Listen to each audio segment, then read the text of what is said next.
How's it going, man? Oh, pretty good. I got really busy, dude, and I forgot you were coming by today, man. Well, what, are we not doing any filming, or what? Yeah, I can't do filming, man. I gotta go into town. I gotta buy soap. Why?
See, it all starts like this, when you're naked, in the middle of nowhere in the forest.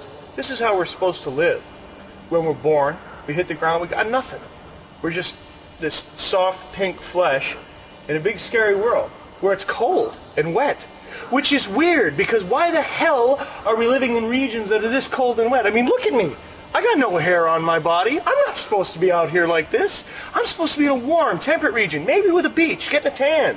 You know, that's where I'm supposed to be, but no. Some asshole decided he was going to move out in the middle of frickin' nowhere where it's really cold and we can't walk around naked.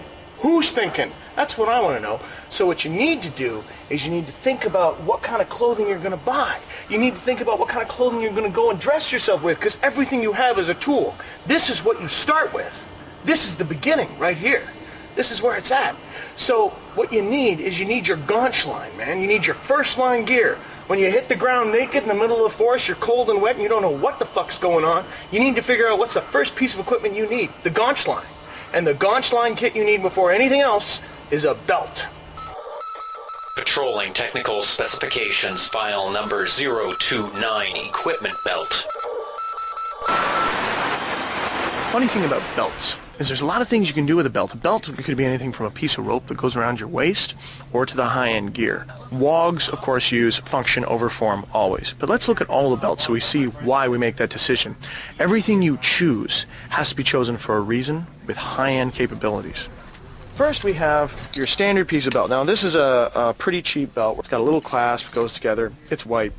It's pretty gay. But to illustrate the point, this is your beginning point for belts. I mean, you get into the debate and fashions and stuff like that if you happen to be buying new, but nobody buys new. If you buy new, you have to buy recycled. This is a little bit more the speed of what we'd want. This would be, Britney Spears would wear that. For the WOGs, this would probably be your low-end belt you'd start with. Something like this, $7. On one side you've got camouflage, on the other side you've got khaki. These buckles come off. You can swap the strap over, you're good to go. You can actually, if you didn't like this, you could go down to a store like Mountain Equipment Co-op or something like that, where you can buy just the strapping raw and do it that way. You get a really strong belt that way, but again, it's all about the buckle. If your buckle fails, you just got like a piece of string, essentially. Now, a lot of people go for the Western notion of leather.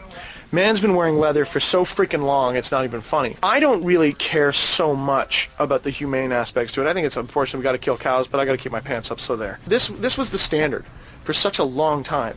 And people think that this is only your two choices. You can either go with a good leather belt or a crappy little fabric belt. And that's not the way it is. You can get into the heavier leather belts. This is a little bit, we're starting to get a little tactical here. The brown, well, this is generally designed for the cowboy type, the country worker, that kind of a thing.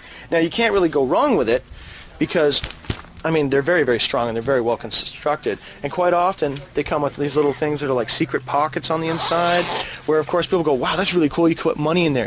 No, you don't put money in there. You put handcuff keys in there. If I had a zipper belt like this, I'd probably roll up about $200 in cash in American funds, and I'd probably put some handcuff keys in there. And if you wanted to, there's a few companies that make very, very small knives that you could put in there, and you could wear that so that it doesn't bend or whatever. That's a really good idea to have that with you. That way you're never really screwed. I usually myself, I didn't wind up going with this. I had a belt like this for a while there. They're very, very strong, but depending on your lifestyle. My lifestyle is a little bit different than that. I'm pretty into the hard use tack gear. Your point where you're going to have failure is, of course, with these belts is that these holes, they start to stretch, they get out of shape, and 6 months down the road, you don't buy kit new, you buy kit used, right? How's this going to look after it's wet for 4 days? Well, leather rots. It's flesh. It won't last as long in extreme use as more synthetic materials. So it's better to go with a synthetic material over leather, not because of animal rights, because it makes sense. Now, a lot of people have said that there's an idea to go with suspenders. And suspenders are really, really great. These are bright red suspenders. People with wog haircuts should not wear bright red suspenders because the skinhead movement has made red suspenders pretty much untouchable for everyone. You don't really have a place to put any of your gear that you'd put on your belt, so tactical suspenders, although functional, are used to keep up your pants versus your belt, which is where you keep your kit. For keeping up your pants, your suspenders actually do a better job. So if you're so skinny that you need to actually wear suspenders, buy suspenders, and also buy a belt so that you keep them both. Or you can get yourself a nice shoulder rig and hook it to your belt, and that way your shoulder rig turns into suspenders as well. Kind of a dual purpose sort of thing there. There's a company in Vancouver called Calder Ridge, and they make some tack gear too, and they make actually some pretty good stuff. They're a new company. They actually came up with a line of tactical suspenders, which I find to be somewhat humorous. But they do make a really good shoulder rig, which has served me well for quite some time. So I'm kind of a fan of Calder Ridge. You get good quality stuff made of heavy cordura with some good buckles on it, and you're not paying through the nose like you will on like Eagle Industries, London Bridge, or for one of the companies that make the really, really high-end gear. Anything that you're going with here, you want to make sure we're, again, going for strength. Moving from the suspenders, you can get into the simple synthetic belts. Now these ones here have Velcro on the inside.